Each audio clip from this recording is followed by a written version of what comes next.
มีร่องรอยคล้ายถูกตีด้วยของแข็งเข้าที่หน้าครับเป็นแผลชะกันขนาดใหญ่แล้วพอนำชิ้นส่วนร่างทั้งหมดมาวางเรียงกันประกอบกลายเป็นร่างของศพช่องท้องตั้งแต่หน้าเอวគឺថាប្រទេសចូលសៀមនឹងមានពើមានថ្មីទៀតហើយបងប្អូនជនជាតិរុស្ស៊ីបាត់ខ្លួន15ថ្ងៃ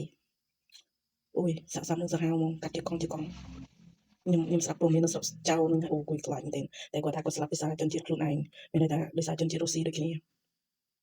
បាត់ចំនួន15ថ្ងៃតាំងពីដើមខែមករាដល់ថ្ងៃទី7នឹងគ្រួសារខាងបុរសដែលបានបាត់ខ្លួននោះបានដាក់ពាក្យប្តឹង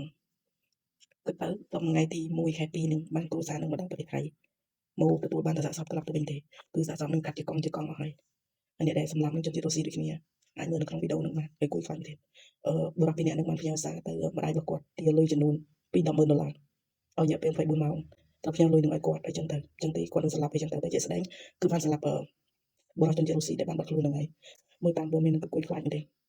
ពីកង់ហើយយកទៅចោលនៅដីប្រហែលជា10ហិកតាចឹងហើយសពនឹងរកឃើញដោយសារតែមានអ្នកនៅម្ដុំនឹងគេមិនឆ្កែអញ្ចឹងទៅវាតែក្លិននឹងវា5-10ថ្ងៃវាយូរដែរតែចឹងក្លិនវាសាយភាយមកទៅក៏ឆ្កែនឹងទៅពំមកទៅបានជាគេចោលទៅនៅនឹងហើយនៅជន់បុរី